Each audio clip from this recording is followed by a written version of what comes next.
నమస్తే, welcome to వెటా news. ఇక మ్యాటర్లోకి వస్తే తెలంగాణలో జనసేన పార్టీ దూకుడు పెంచడం ఖాయంగా కనిపిస్తుంది. తెలంగాణలో పవన్కి అభిమానులు ఉన్నారు.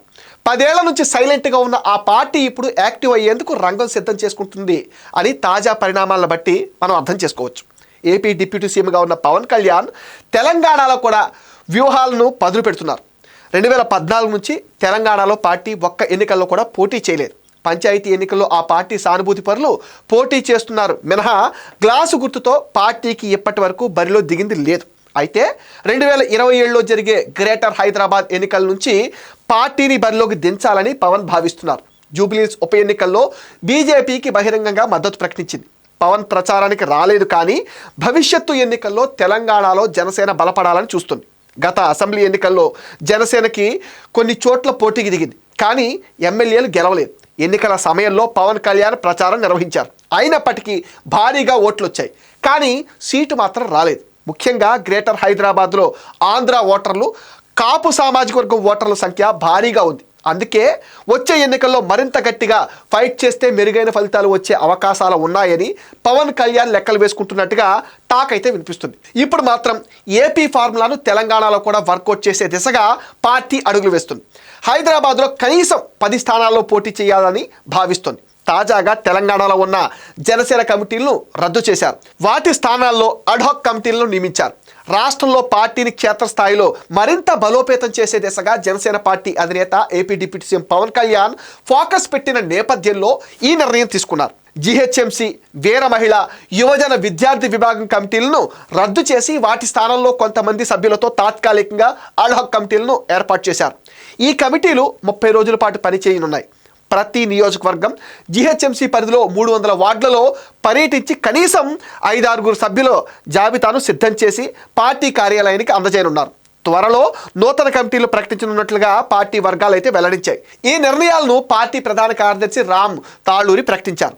తెలంగాణ రాజకీయాల్లో జనసేన కార్యకలాపాలకు ఈ చర్యలు కీలకంగా మారనున్నాయని విశ్లేషకులు సైతం భావిస్తున్నారు.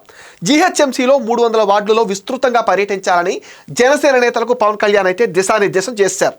కుకట్పల్లి, షేర్లింగంపల్లి, జూబ్లీహిల్స్, బంజారాహిల్స్ ప్రాంతాల్లో సెటిలర్ల ఓటర్లు అధికంగా ఉంటాయి. వీరిపైనే ఫోకస్ పెట్టనున్నారు.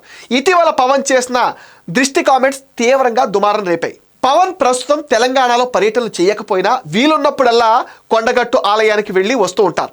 రానున్న అన్ని ఎన్నికల్లో అన్ని స్థానాల్లో జనసేన పోటీ చేస్తుందని, అందుకు తగ్గట్టుగా ప్రతి కార్యకర్త కష్టపడి పనిచేయాలని ఆ పార్టీ అధ్యక్షుడు, ఆంధ్రప్రదేశ్ ఉప ముఖ్యమంత్రి పవన్ కళ్యాణ్ అయితే స్పష్టం చేశారు. కొండగట్టు పర్యటనలో భాగంగా జగిత్యాల జిల్లా కోడిమాల్య మండలం నాచుపల్లిలో ఒక రిసార్ట్లో 400 మంది పార్టీ కార్యకర్తలతో పవన్ కళ్యాణ్ అయితే సమావేశమయ్యారు. తాను రాజకీయంగా ఎదగడానికి 10 ఏళ్లు సమయం పట్టిందని కూడా చెప్పారు. ఓడిపోయిన నేతలు బాధపడకూడదని, గెలిచిన వాళ్ళు పార్టీ బలోపేతం కోసం కష్టపడాలని సూచించారు. ఆంజనేయ స్వామి అంటే పవన్కి ఎంతో ఇష్టం. తనను కాపాడేది ఆంజనేయుడని ఆయన విశ్వసిస్తుంటారు. గతంలో కొండగట్టు పర్యటనలకు వెళ్ళినప్పుడు అక్కడ సమస్యలను భక్తులు అండ్ జనసేన అభిమానులు ఆయనకు క్లియర్ కట్గా వివరించారు. దీంతో ఆయన ఏపీలో డిప్యూటీ సీఎం అయ్యాక కొండగట్టు అంజన్న ఆలయం పైన ఫోకస్ పెట్టారు.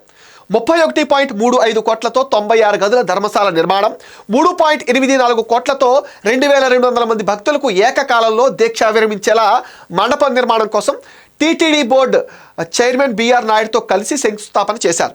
ఈ సందర్భంగా ఆయన మాట్లాడారు. 2009లో ఎన్నికల ప్రచారంలో కరీంనగర్ విద్యుత్ ప్రమాదం జరగగా కొండగట్టు ఆంజనేయ స్వామి తనను రక్షించారు అన్నారు. ఏపీ ఉప ముఖ్యమంత్రిగా బాధ్యతలు స్వీకరించిన తర్వాత అంజన్న దర్శనానికి వచ్చినప్పుడు వసతి గదులు, మండపం ఏర్పాటుకు చొరవ చూపాలని అధికారులు, భక్తులు కోరినట్లుగా గుర్తు చేశారు. అక్కడ చేపట్టిన నిర్మాణాలతో ఏదో ఒక నిర్మాణం పూర్తయిన తర్వాత ఆయన ప్రారంభోత్సవం చేయనున్నారు. టీటీడీ నిధులు తేవడంలో ఆయన చూపిన చొరవ తెలంగాణ వాసుల అభిమానం పొందింది. తెలంగాణలో వివిధ నిర్ణయాల ద్వారా జనసేన పార్టీని ప్రజల మధ్యకు మరింత దగ్గర చేయడంలో కీలకంగా నిలుస్తాయని జనసేన నాయకులు కూడా ఆశాభావం అయితే వ్యక్తం చేస్తున్నారు.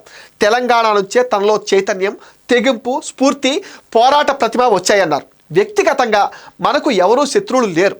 పాలసీల ప్రకారమే పోరాటం చేస్తున్నామన్నారు.